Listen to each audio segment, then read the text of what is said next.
Good evening. This is Kathy L. Murphy, the Pulpit Queen, and I'm reporting live from my little cabin in the woods, Murphy's Law. And after last week, I did a lot of redecorating so I could be more like, I wanted you to see my mantle. It's really over the top, crazy. And there's my latest painting, but it's really neat. And I'm working on a big, gigantic painting that is coming along great. Uh, Inspired by the wonderful film Pillow Talk, because when she redecorated Rock Hudson's apartment last week, when I was a kid, that was the apartment I wanted. I didn't get pushing the button and the bed came out. I just thought that was cute. I had no idea, as a kid. But tonight we're watching Move Over Darling, again with Doris Day. And, she always wore those pearls and brooches. And James Garner, who I also thought when I grew up that I would marry somebody just like him, because I thought he was good looking and funny and just smart. And I remember the first film I saw him in was How the West Was Won. And then he went on to do, the Rockford Files and all those wonderful things. So I'm really Maverick, all those great movies, but this is one of my absolute favorites, and I'll talk more about it. But here we are with Robert Gwaltney, my co-host, and Ruthie Landis from Chicago, who is now our unofficial co-host because she has all this wonderful theater and film background, and we are thrilled that she's here because it's just not the same without you. We have a good time, don't we, Robert? But you just you add that little bit of pizzazz, and your hair looks you just look fabulous, darling. So does Robert in his stunning tie. And I love how you move your camera around. I'm not as clever on moving my camera around the room. I just turned it one way, so I got tired of looking at the fireplace. But you have I think a much bigger house. But here we go. And this was a 1963 film. And you know probably more details about it than I do. Anything I need to know about this film, Robert, that you know? Well, so there's some interesting things about this film, Move Over Darling. It was a remake of an earlier film starring Cary Grant and Irene Dunne titled My Favorite Wife. Oh my gosh, yes. I forgot about that. That is a great one too, because Irene Dunne is one of my favorite comedic, and Cary Grant, they were a great duo. That was good, but I think I like this one better. And I don't exactly, well, I do know why, but go ahead, give us some more tidbits. Well, so what's interesting is that they began to remake it again under a different title called Something's Got to Give, starring Marilyn Monroe. And of course, that film was never finished.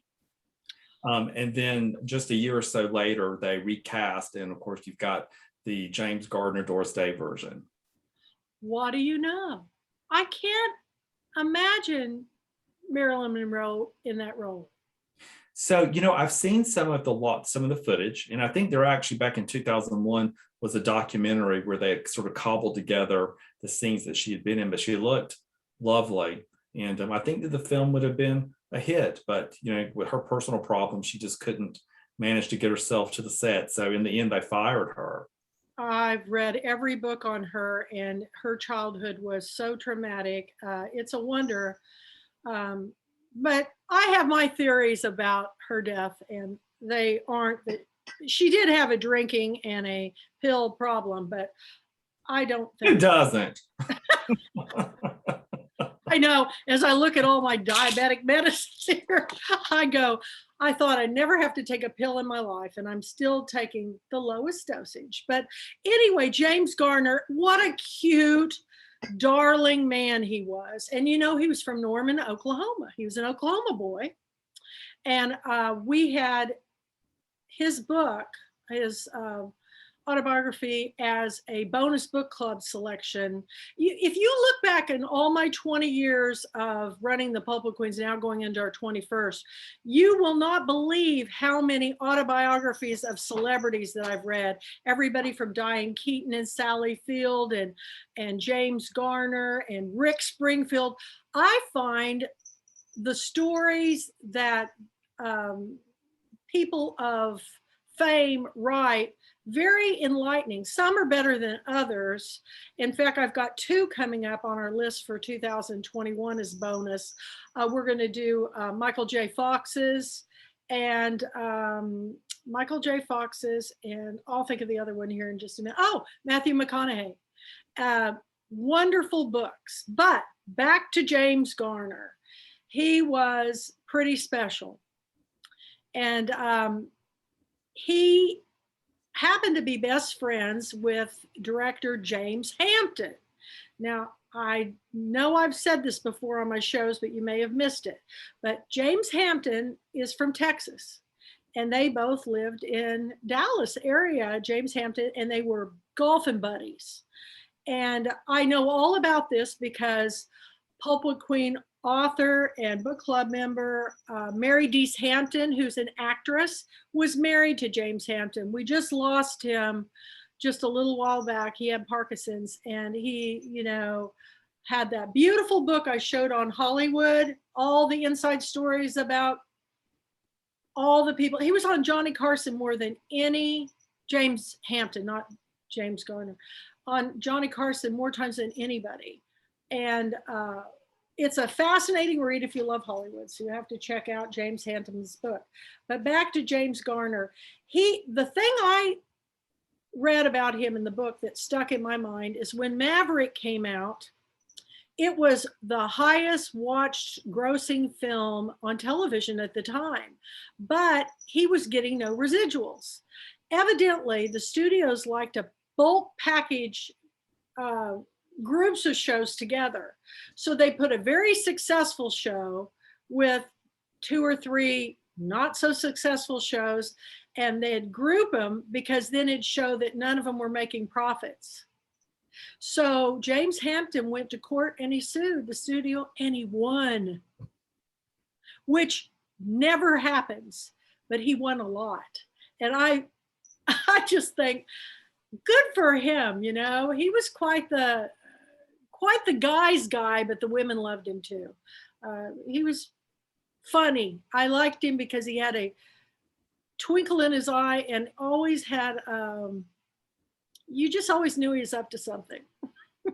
and at the same time that he was handsome and sexy and got the girls, there was always something about him that was a little, I won't say self-deprecating, but sort of like a little surprised that he got the girls all the time. Like just he wasn't full of himself. You need to read his biography because you'll understand why. Because of I think it was his stepmother. So always the stepmother, Ruthie. It is. It's always the stepmother. Well, I do know this, that things that happen to children, repercussions go on forever, and it's a really, I've heard the same thing about Chevy Chase and Jack Nicholson, a lot of these actors. And I think that's why a lot of people get into acting, because see that tail? They get into acting because they can be somebody besides themselves. And that's why I always enjoyed it. I'm such a terribly, I know you don't believe it, I'm so terribly shy. And especially in groups where I don't know anybody, I feel like the biggest wallflower in the world. It is hard to make a connection in a room full of strangers. Now, if there's one person I know there, I'm fine. But anyway, I love James Garner, but he did have a ornery little sense of himself, and the chemistry between him and Doris Day were terrific. But we're back with some another Doris Day movie favorite. Thelma Ritter was in this movie and looks a lot better. Well, I just have to say, like, the character actors were so great. Like, you start out with Edgar Buchanan as the judge, and oh my God, that's the first scene in the movie, and he was phenomenal. He just, I went, what is this movie going to be about?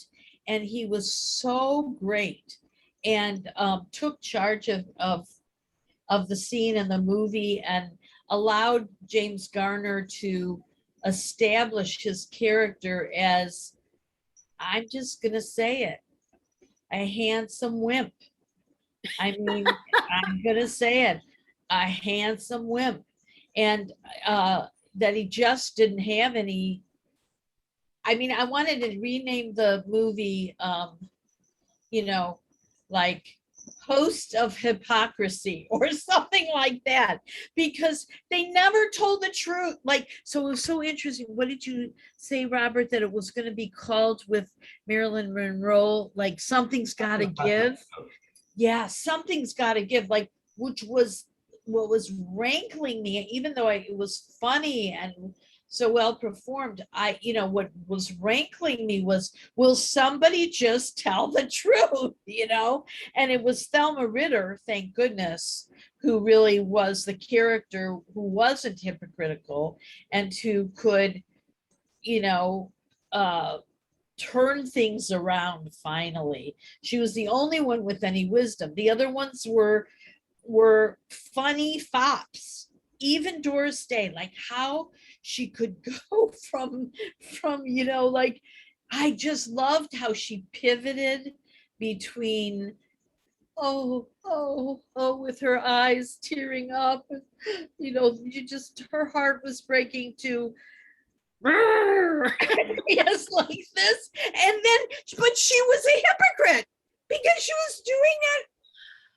No kidding. That is probably my favorite scene in the whole movie, is when they're at the country club.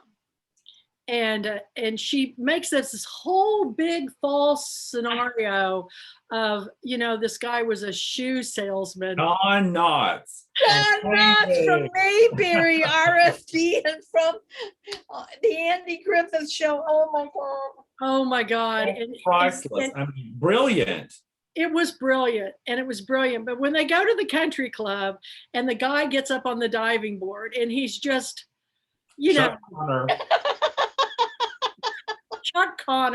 Chuck Connor, for years was a rifleman. I watched that when I was growing up. And I thought his role was hysterical. And James Garner was just like, he was, the shoe salesman. But when he took one look at Chuck Connor, he's going, yeek. Yeah, but then nobody would confess anything. Well, it wouldn't have been a very long movie if they had of. They had to. I know, you're exactly right. I mean, you could feel that what the writers were doing was they had this premise, right?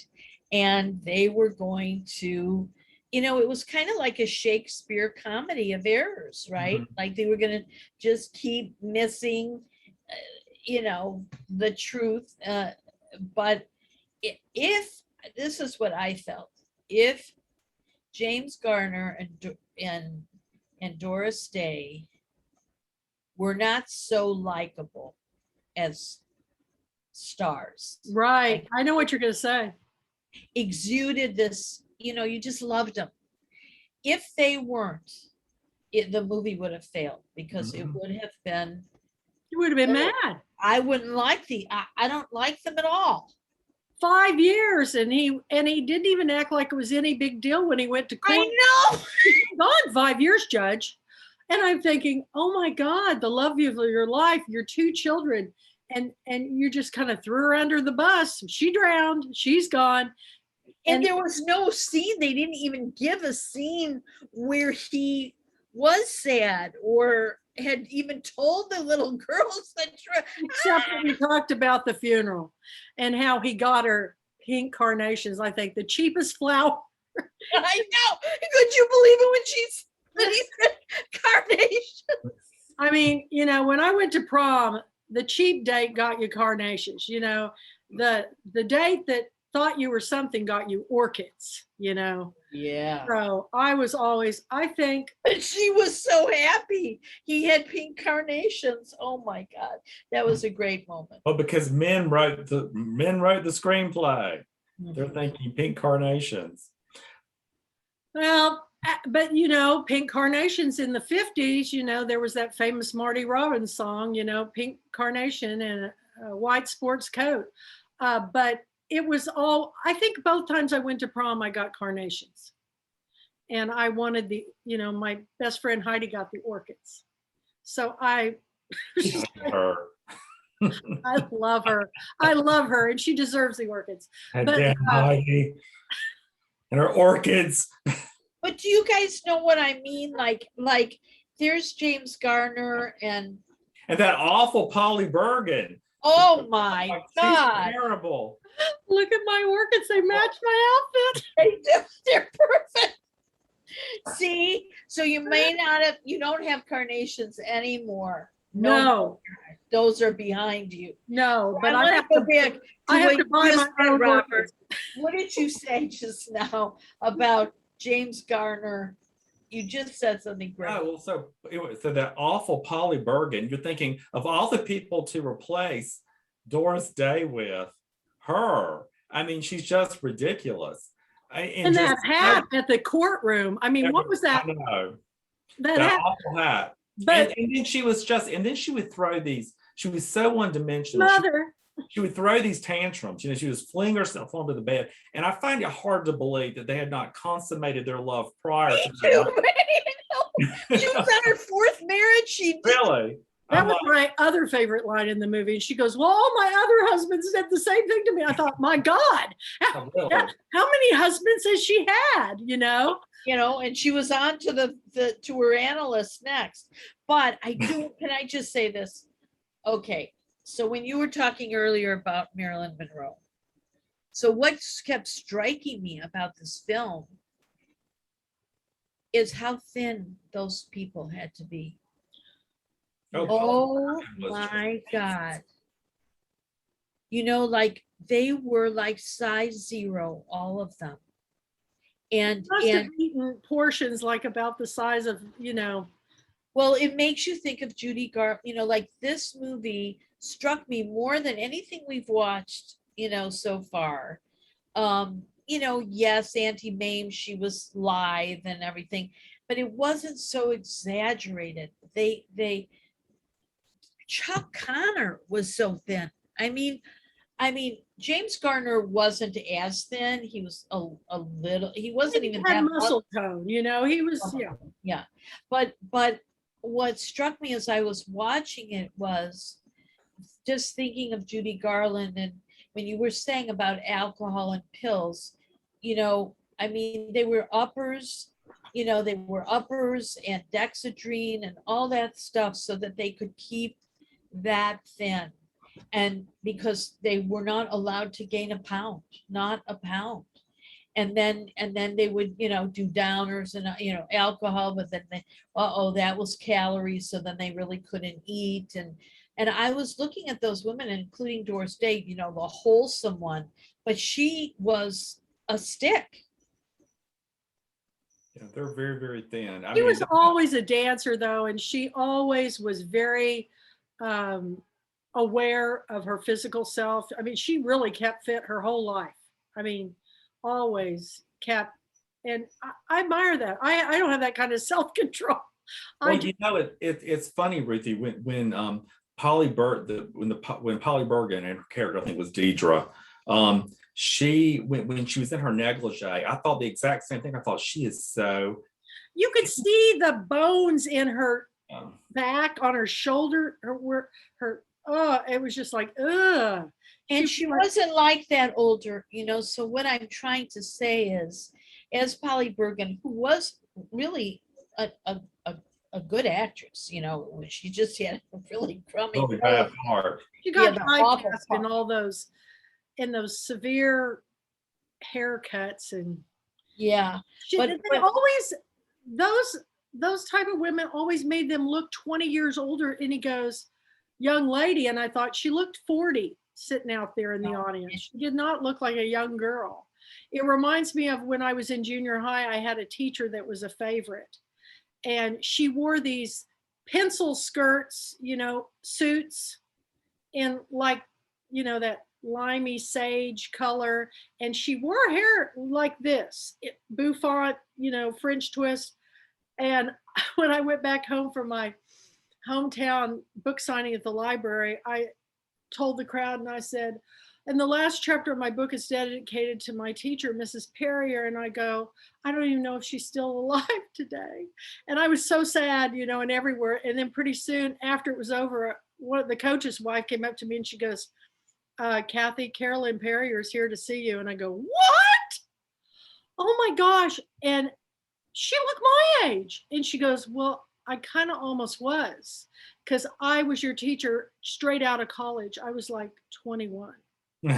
But she looked 40. There was Kathy saying, poor old lady, she must be dead now. When I saw her, I gave her a great big kiss on the cheek, and a friend took a picture of it. I said, I am so sorry. I just thought you were so old when I was a kid. I was in the, 8th grade, and so if I was in the 8th grade, I was probably 13 and she was 21. She looks great now, but I talk to her every once in a while on Facebook, but I was so embarrassed because here I was going, oh my gosh, I know she's probably no longer living. And there she was standing on a pair of jeans. And I was like, huh? I've stuck my foot in my mouth so many times, you guys. It's a wonder I don't have, Well, this was a movie about sticking your foot in your mouth. I mean, didn't they just continually blow it over and over and over again? The little kids were smart, they figured it out. But whoever wrote this film, the one thing about the 60s is they really knew how to do romantic comedy where it wasn't, where you didn't groan or go, oh, that is so cheesy. It was always funny. It did not seem like I call it corn on the cob, corny. And I still, to this day, I can watch them over and over.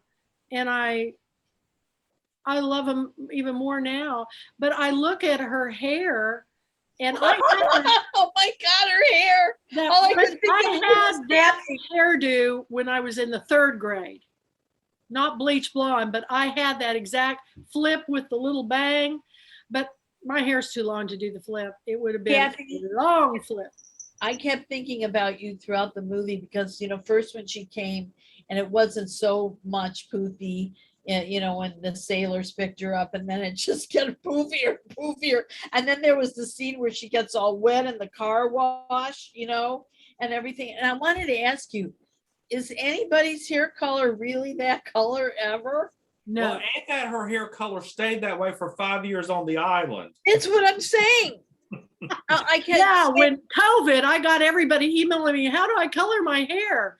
Well, honey, she had the peroxide going because on a desert island? What did she use on the desert island?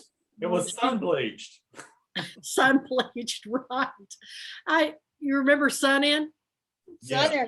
Oh, I would spray that. All that was hydrogen peroxide in a bottle. No. And they made a bloody forges off of it, and it turned my hair about the color of yours. Yes, I had I started my junior year of high school with Ruthie red hair. Yes. Yeah. Well, Sun In. Yeah. I used Sun In for a day. And then it turned red. And my hair was already strawberry blonde red, to begin with. But I still wanted to put it on because I thought it would enhance or highlight it a little bit. Well, you look good with blonde hair. I've seen you in your blonde wig and you look good. And I don't know what the deal is with this light. My hair is more platinum and it looks very yellow. It must be I have the wrong bulbs in or something, because I'm going back. It's so much easier, just silver's coming in, so it's easier to just keep it light. But I love one other thing. Okay, so did you guys?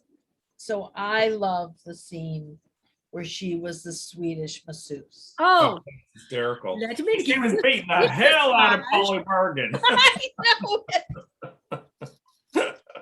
Uh, that was like, you know, just fantastic because you needed a release. See, that was the part that was hard for me. It's like, just somebody tell some little truth somewhere. I mean, if we didn't have Thelma Ritter in the center to release some of the tension Yeah. of these liars, all these liars, right? Then I don't know, we would have made it. But that scene, I needed that scene so bad when she was like beating her up on the bed. Well, one of the things from a plot perspective is I felt that Polly Bergen would have seen a photograph of the ex-wife. Yes. Yeah.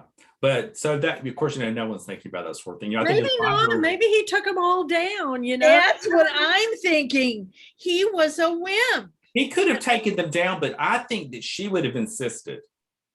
Who, Thelma Ritter? No, I think that that You would have seen it in the paper. I mean, it was probably in all the news, I think Polly Bergen would have wanted to see a picture of the ex-wife. She would have found. All right, you guys, truly, how long had Polly Bergen and he been together? Yeah. I thought like a month or two. I thought she just would sweep it in on these men, just like she was already getting ready to marry the analyst. I felt that he was whatever, had been 5 years a widower, and here's this hot lady, and she's making all over him and everything. I felt it was a very short Courtship. time. Yeah, because you knew that the kids hardly knew Polly Bergen at all, right?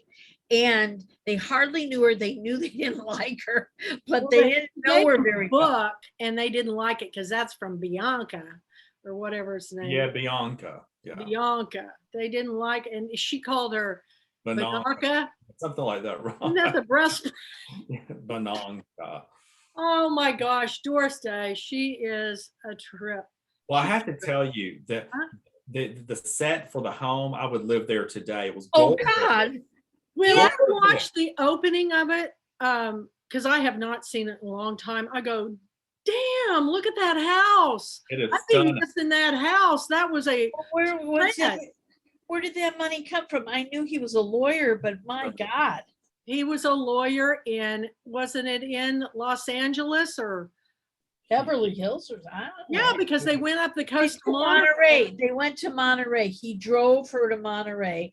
And Doris Day flew to Monterey. So it was enough to make it a flight. But oh my gosh. And who is the actor, Robert? That old actor, he used to be like on Leave It to Beaver or something, that played the hotel manager. Oh, yes. Oh, I can't place him. I know who you're talking about. But he was on like Leave It to Beaver or something. He was the bad guy on that. Yeah. They always put the guy who played the judge. He's been in a zillion films. And the character actors, now that I've gotten older, I try to learn who some of them are. But I've got to show you this picture. I have a friend that died. His name was Richard Moore, and he worked for the American Film Company in Los Angeles. And while he was there, he collected Hollywood memorabilia. When he died, his Victorian home in Marshall, Texas, was the best estate sale I ever went to in my entire life. And I bought all these signed, and I got everybody that was my favorite. But this is a picture of Doris Day that I bought, and it came with this note that and I love it. This is when she was just starting, because she's got her hair in more of the 40s style, but it says Doris Day is all set to sing some duets with Al Jolson. She will be Al's guest on the Kraft Music Hall Monday, April 28th at 9 p.m. over at NBC.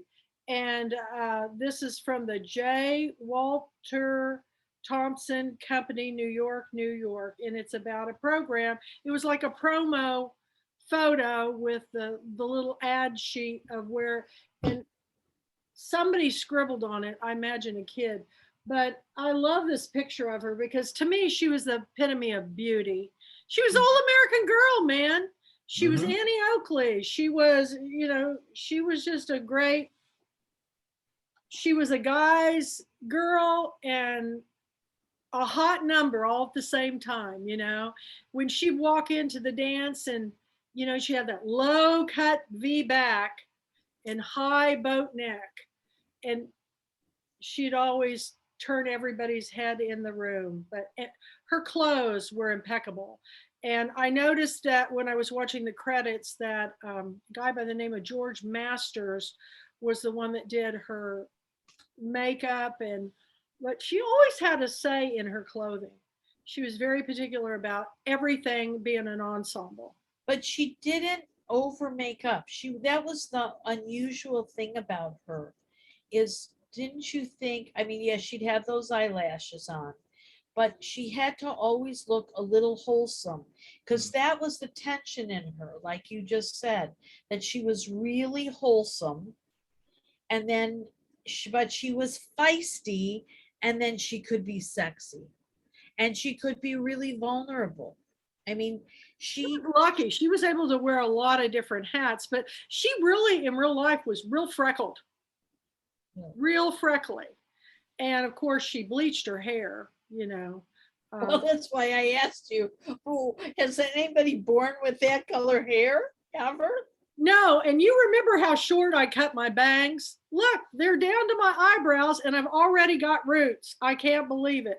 I just go, oh my gosh, how did she go 5 years? Her hair should have been black down to here and Right, it was completely dark. like a witch, But she Well, got off that boat with a little sailor hat and she had it twisted up in a little pony. And I thought, well, and then very quickly thereafter, and I'm thinking, I just have to think about the logistics. So, like, where did she get some money from, and how did she get that great suit so quickly? And the money, I know, yeah, where did the suit come from, right? She had her beautiful little purse, and she had her nightgown in her purse. well, back then, if you were of a certain, wealth status, you could call a department store and they'd run a sales clerk to your home. In fact, when I was in California, I went to apply for a job at Lord and Taylor, and I would have taken it, but the parking in Beverly Hills was so expensive for me to park and work. It just didn't make sense. But part of your job was when a customer came in, you took them to all departments. And if they wanted you to come to the home, you had to go deliver and all this stuff. And I thought, man, I think that's so cool. I would love to have somebody bring off clothes and the ones I didn't want go, okay, come back and get them. But that's the way it is. I mean, if you're of a certain stature, and definitely they were, because I mean, they have a maid. She got money. I thought the same thing like you, Robert. Like, how did she have money for the cat?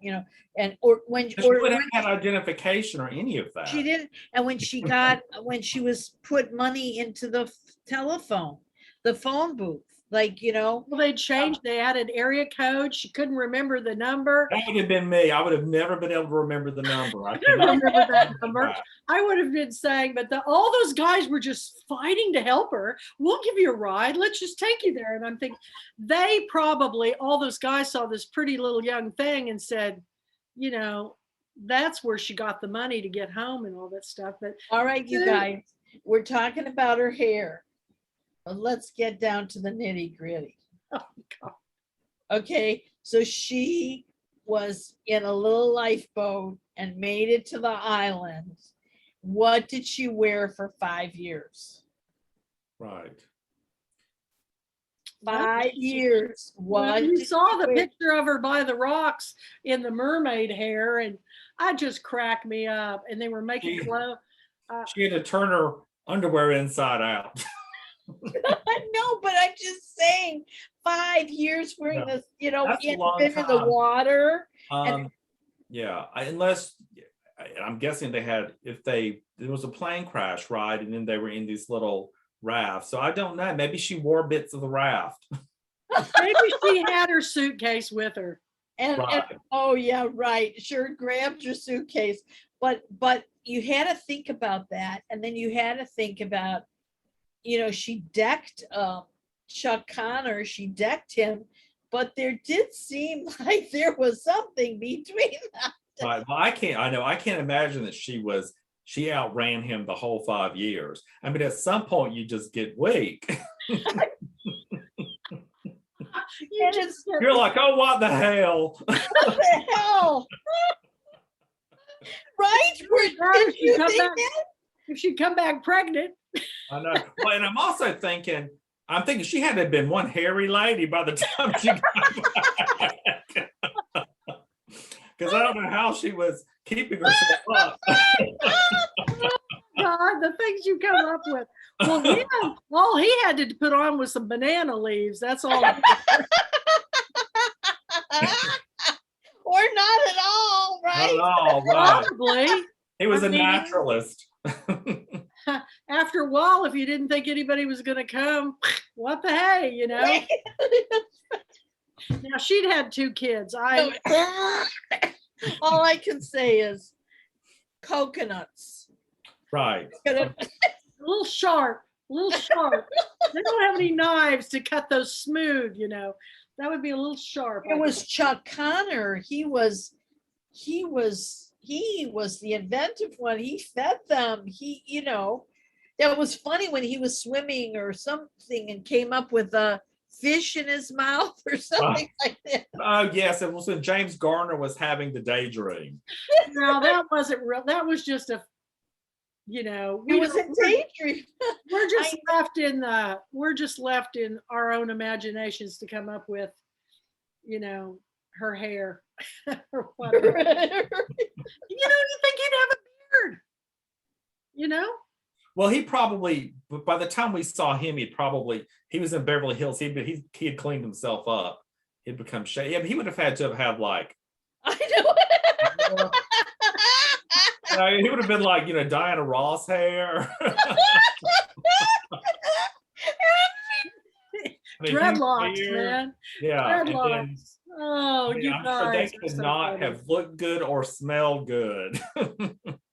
Oh, I know. Well, they could bathe a lot. That's the one thing they could do. I guess they got to swim, right? They were able to right. They were clean. I mean, they were clean. Salt water's pretty cleansing. They were clean and hairy. I may not ever get this image out of my mind now. I know. When you just said that, I was thinking, did Doris Day have any leg hair at all? Like, no. Well, she had hair that was naturally bleached blonde. Maybe you couldn't see it. Right. It was just, yeah.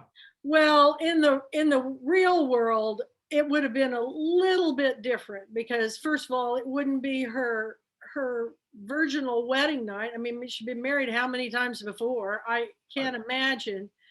Well, she was a bit of a sex pot, though. I mean, she would not leave him alone. No. Was going to the bedroom, and I just thought, do really people find that attractive? I mean, it would kind of, it's a little creepy to me that somebody's so clingy, Yeah, and why was he going for it? Like, that's what I'm saying. Well, he was probably thinking that, well, he's a man, and also he needed a mother for his children, but she wasn't the mother type. No, I mean, I can't imagine. I don't know what he saw in her because she was just awful. And that haircut. Yeah, I couldn't have dealt with the hair. The hair was so severe, and then that little velvet. And her teensy hats. I mean, she had this thing for these little hats. It was like, that didn't even make sense to me. It's like a party hat. Right. I don't remember that ever being. And now the charm bracelets were a big deal back then. Oh, I remember. Yeah. And that was funny. He goes, "Stop that, young lady! Stop making that infernal noise!"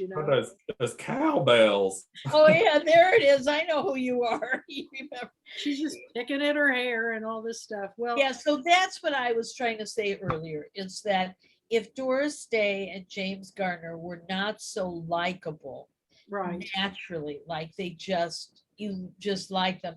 I mean, James Gardner, we would go, what is wrong with you? What is wrong with you? And you just don't have any.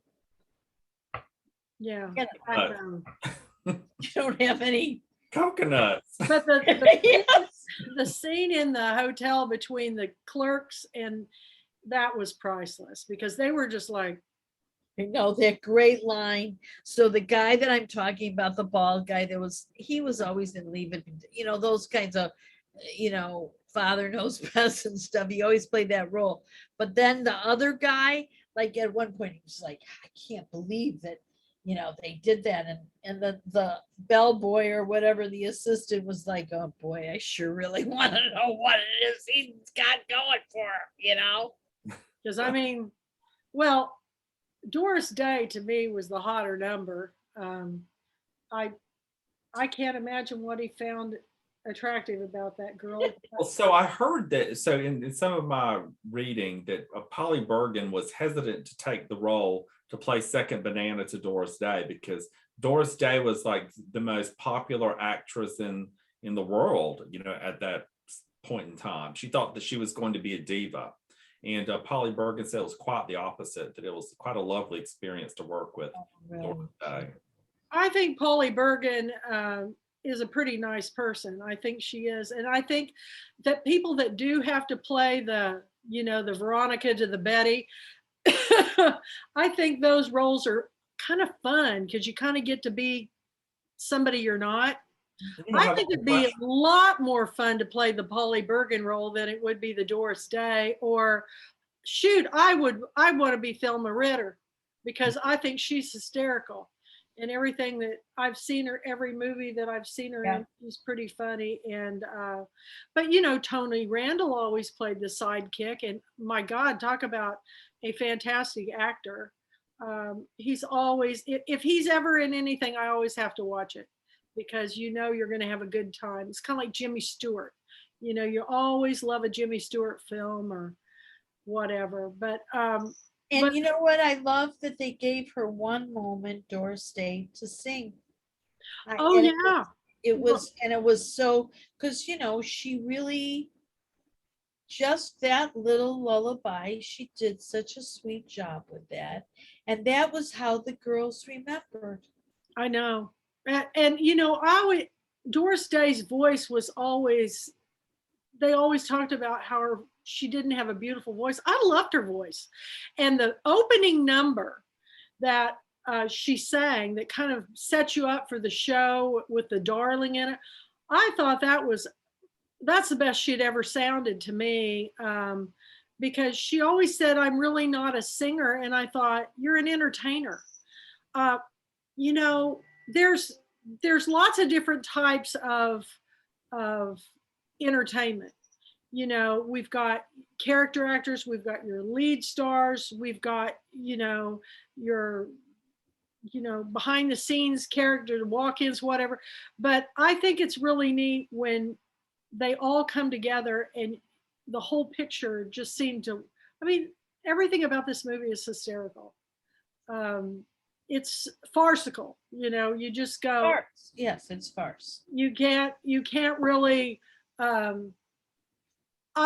used to dream about having a situation like that. It would be so much fun to have to go decorate somebody's home that you were really mad at. I just thought that would be so much fun. Or like the Swedish massage, she beats the hell out of them, Well, you know what? You just said that look at, if they had been dating for very long, how is it she'd never been to the house? She didn't know how many bedrooms there were. Remember, she said, Polly Bergen walked in and said, how many bedrooms do you have? She had never even been to the house. Right. I guess it had been a quick courtship, I'm supposing.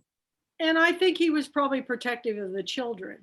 And, it looks like to me that the Thelma Ritter character was pretty loyal to Ellen, his first wife. So that wouldn't have been very, and he knew that, but again, he's a man and he's not going to wait forever.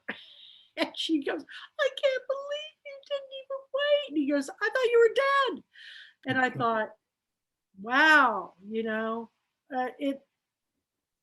he got over it pretty good, but then he got her back. So Oh, well, it was a cute movie, and there's a lot more. I can't remember the other movie that I love so much with Doris Day in it is where Rock Hudson plays a hypochondriac, and she goes to she gets a job. She's a stay-at-home mom, but somebody sees her and they hire her to be the like Lux soap. Was that Don't Eat the Daisies? No, is that it? I can't remember. I know what you got. Lux soap. I remember that. Was it Lux soap? And she would always goof it up, and nobody cared because they just thought she was so adorable. And to this day, she did more commercials in her older age that everybody would love to buy everything that she hawked. She's like Shirley Temple, if she recommended it, they were going to get it. I can't remember it, but I remember there was a scene in it where she goes to the country club and she runs into an old flame. And the guy is, oh my God, Fess Parker, who I had such a crush on when I was a kid because I thought he was a handsome man. But he plays her old flame, and Rock Hudson's really upset about it. They were in so many movies together. I can't believe it. Well, they were best friends. They became best friends. I mean, they were best friends for life. So it was like, I don't remember The Thrill of It All, Lover Come Maybe Back. that's it. The Thrill of It All. None of the titles ever lent what the movie was about. Send Me No Flowers. Could that be it? Yeah. God, she was hitting one movie after another. 59, 60, 61, 64. Yep. I think Rock Hudson and her were great match for each other too. But everybody who ever worked with him said he was wonderful. What was that detective show that he played with McMillan and Wife? James? Was it Yeah. McMillan and Wife? Yeah. She adored him. She said he was so much fun to work with and just a wonderful, they just, everybody that worked with him always adored him. But I think the same way with Doris Day too. Right. Well, of course, I mean, gay men are the best. That's right. Women love them. Of course. Well, it's true. Yeah. But we didn't know he was gay. Okay. We did not know. We did not know. I didn't even know what that was. So I just loved, and now when I see him, there's so many hints at things in the movies now of his movies. And I know they put him in there as like little things. It's almost so every sad. show. Because Every it's sad show- because they had to hide it, Yeah. I mean, and Cary Grant was bisexual. I mean, He had a long relationship with that dreamy Randolph Scott who Yep. left. wait a minute, and who was with Gomer Pyle? Oh, I can't remember. It was either Rock Hudson or I do I think think that they all ran in the same circles. And Randolph Scott was real big buddies with the Duke. yeah. And that was I always thought it was interesting. This is just totally off the subject, but I always thought it was interesting that John Wayne is known as the greatest American cowboy ever in all the Westerns, and he never was married to an American woman. All of his wives were from foreign countries. I wonder what that was about. He just liked what he considered to be, I suppose, exotic.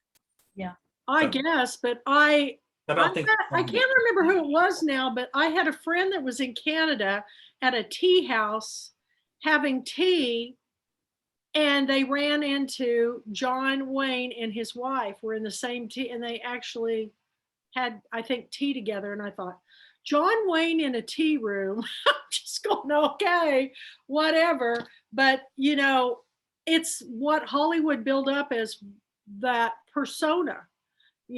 Whatever. But I think about every favorite show I watched as a kid, the male lead in almost every one of those shows was gay. I Dream of Jeannie.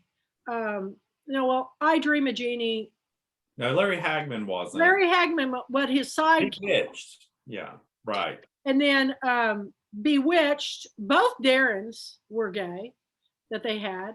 That girl, Marlo Thomas's boyfriend was actually gay.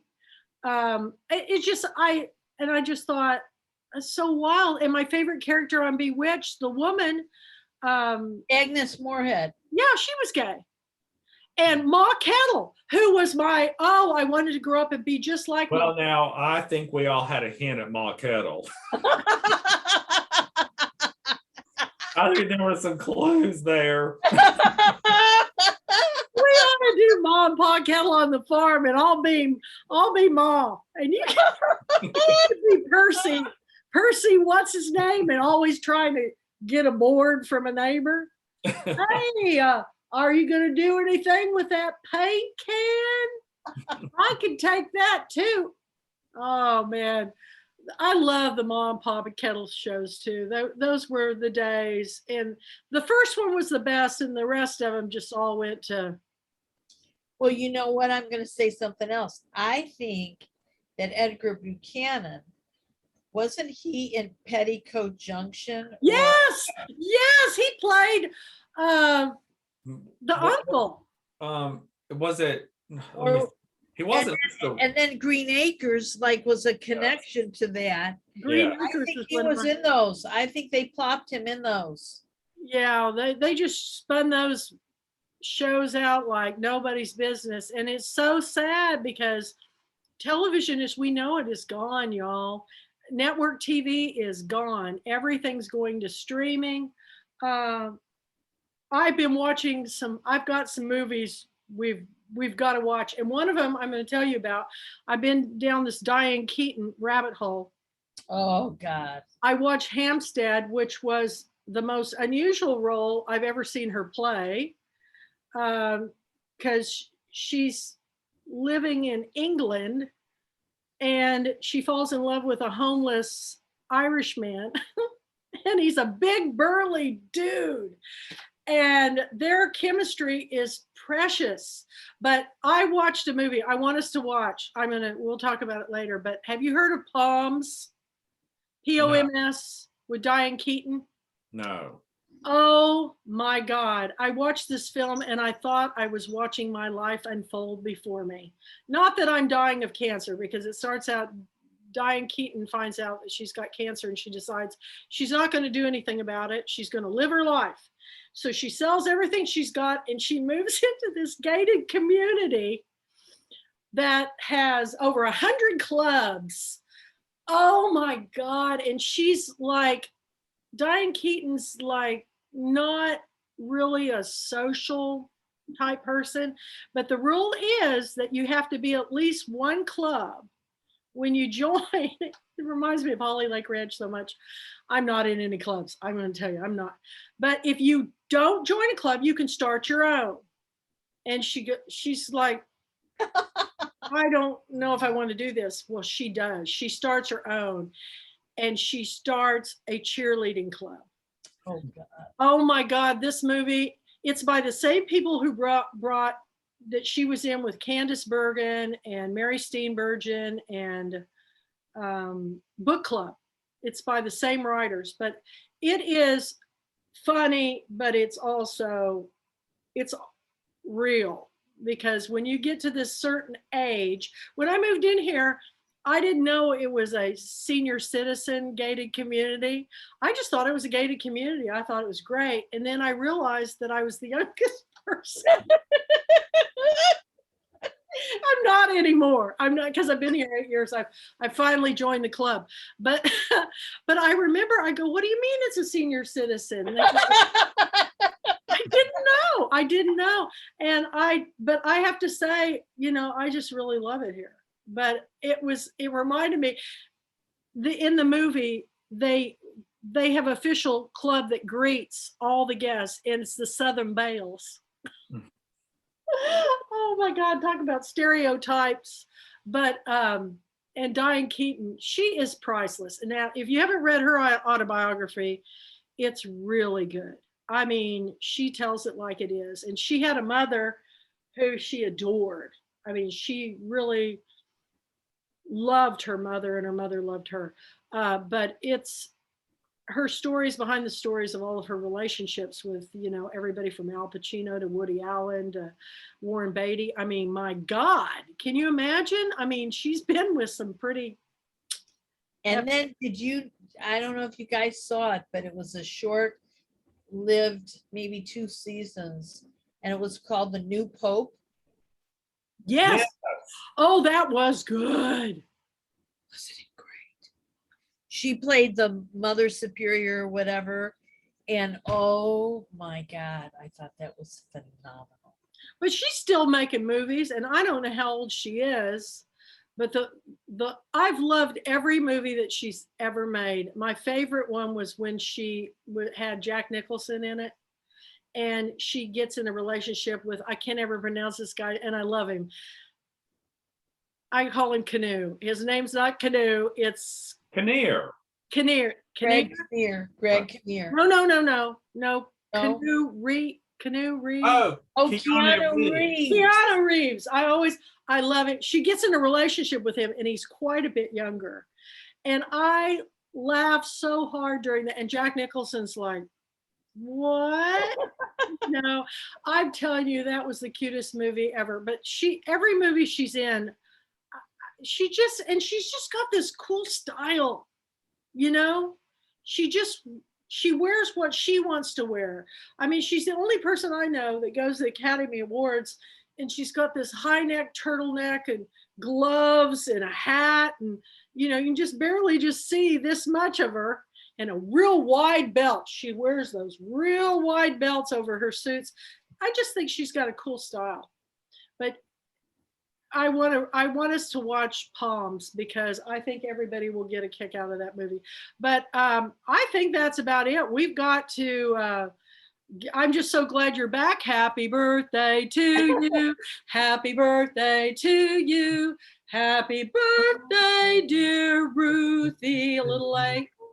Happy birthday to you, and many more. I really, really missed it. It's so fun to laugh. I guffaw. When I'm here with you guys, I guffaw.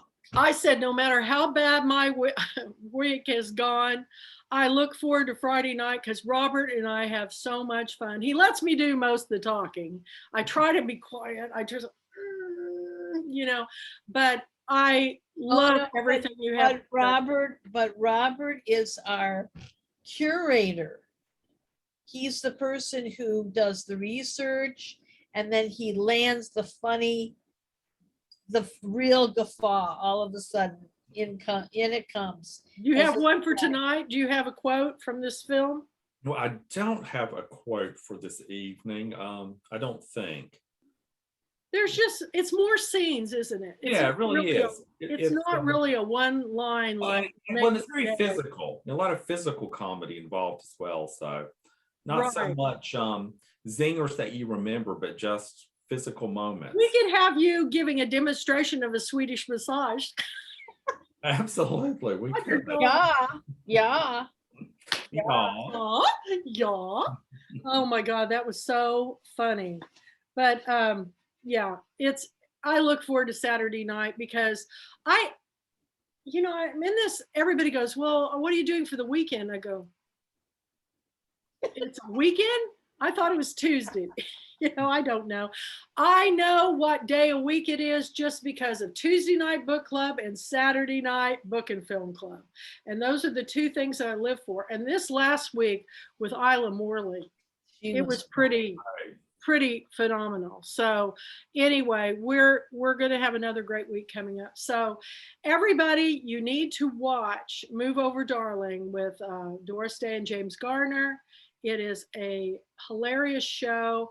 There will be lots of things that you will not understand if you're young, like payphones and just, little things that we just forget about. I always love to watch those films in the 80s where, like, Dukes of Hazzard, and they get out a phone and it's this big, a portable phone, and it's like this with an antenna on it, or it's like that and then it folds down.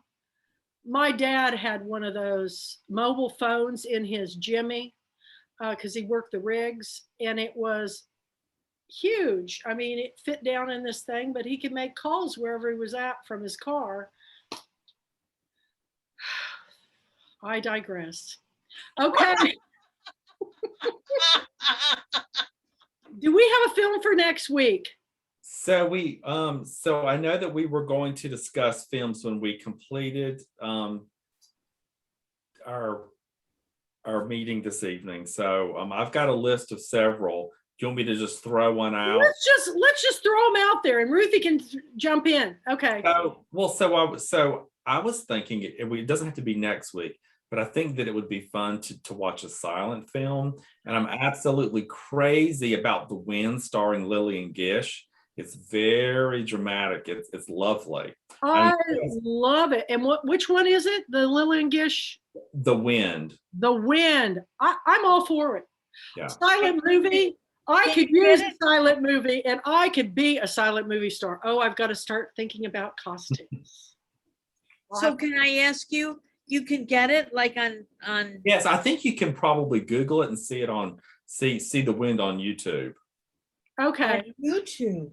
Yeah, you might be able to find it. Listen, I watch a lot of films on YouTube, especially the old movie ones like My Man Godfrey, and you can find, and they're free on YouTube. Some of them you have to buy. Most of them, I did the last few were like $3.99. yeah, So, I've watched them on Amazon, but Amazon usually has the best, and sometimes you can get them on Netflix. So I love The Wind silent movie. Let's do that next week. And what's the other ones you've got in mind? So I was thinking, I don't believe that we've done Now Voyager, starring Betty Davis. oh, please. Let's do that one next. Yes. Please. There's- Okay, so you guys, just wait a minute here. Wait. At my wedding, I walked down the aisle to Now Voyager. Oh, Oh. Well, Yes, I did. okay, I love the music. Oh my God. this is great. Okay, so we're gonna do The Wind. We're gonna do Now Voyager. Can you send me this list? So absolutely. I'm here. I want to watch Palms, but I want to wait till fall because it's a cheerleading thing. Well, we can do it. Well, I've got a list, and then by the time we hit Palms, that should be fall. Okay, thinking. what's your list? Okay, tell me what else. All right, I'm gonna say goodbye, you guys. Okay. Ta-ta. Good Thank night. you, and glad you're back. Glad to be back. You look fabulous. I can't wait to see all your little films that you made. My little videos. Wait, you see them? It's okay. All right. Bye-bye. Ta-ta. Good Bye. night. Good night. Night. Okay. So do you want us to, while we're recording, do you want us to discuss? Yeah, let's go ahead and Okay, do sure. Okay. So I also thought Memoir of a Geisha. I started to watch that the other night. That would be perfect. And, I actually, so this is controversial, but I love the 2013 version of The Great Gatsby. Yes. Yes. Okay, so that takes us through August, right? Right. Okay, do we want to go any further than that? Well, why don't we just do, that's 1, 2, 3, that's 4. Yeah, let's do 4 at a time. So we've got The Wind, Now Voyager, Memoir of a Geisha, and The Great Gatsby. And I think the only one is there one more weekend? No. We're into September then with that. we're in August now, so that puts us into September. Okay.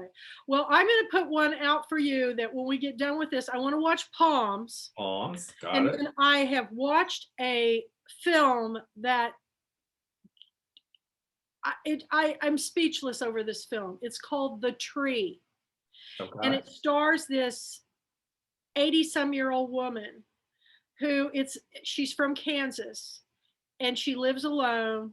And her daughter checks in on her, but she gets in her head that she wants to go back to Terre Haute, Indiana, because she wants to see her childhood friend again. And they do flashbacks back and forth about them playing in this tree house. And the movie starts out, and you're just thinking, it's kind of like, did you ever see The Lawnmower Man? About the man who he didn't have a driver's license, so he drove his lawnmower to go see his brother. That sounds familiar. Yeah. It's a really good film, a really good film. But it's a real slow movie. The cinematography is great, but the story about this woman, it has so many poignant moments in this movie that it's kind of like Marcy Hannah's film. You know, it's very nostalgic in a lot of ways, but the ending did not see it coming. So it's called The Tree, and it's on Amazon, I think. I just flukily found this. And then there's another one that you're going to love. It's called Dean Stanley. Dean. It's a British film. Okay. And it stars Sam Neill. This one guy, the main character, I didn't know him, but he's really famous in Britain. And it's also got the guy who, from Australia, that was in the Thornbirds, that's married to Rachel, the lead star. Every cast member in this movie, but it's British. You will not believe this film. Mandy Haynes turned me onto this movie. It's 12 years old. Or it came out, not 12 years old. It came out in 2012. How I missed this British film. Dean Stanley. And I watched it on, I believe, Amazon. But those are the ones I've got so far that I've just been outstanding. But I think Memoirs of a Geisha is a favorite. I've seen The Wind. It's been a long time. And then now Voyager's a favorite. Mm-hmm. I mean, that is like one of the best films ever made. So, and some point we're going to have to watch To Kill a Mockingbird. Oh, of course. Yes. Maybe we can add that on my list because that's my favorite book and film of all time. So there we go. So if you'll just send me the list, we'll put, Mandy said it got a little confusing putting them all up. So I'm probably going to put just one up each week. Okay. Or two up. But I think those are excellent choices. And, ooh, I got some good costumes to come up with. Okay, everybody, you heard it from the horse's mouths. We've got our films picked out for you. You can watch them ahead of time, or you can watch them after the discussion. If you join our book club, the International Pulpwood Queens and Timber Guys Book Club at www.thepulpwoodqueens.com. If you join our book club, you can join us live like Ruthie Landis, because we really do want more people to join us. We have a lot of fun, and the more people we bring into the conversation, the funner it is. Don't you agree, Robert? So absolutely. We hope more film buffs. We've had lots of one-time guests, but we hope everybody comes and joins us, because this year we are definitely going to do something for the Oscars. We're going to come up with something really fabulous. I'm already thinking way ahead. Who knows where it will be or when it will air, because they keep changing everything. And I will tell you before we leave tonight that I have watched every Filmfare Award, which is the India, Bollywood, Tollywood, Hollywood, all that. They are the funnest shows to watch I've ever seen. They're way more fun than the Academy Awards, because there's a lot of humor, but nice humor. Everybody goes, well, how do you watch them if they're in Hindi? And I go, well, the thing about it is they speak a lot of English, so you get the gist of it.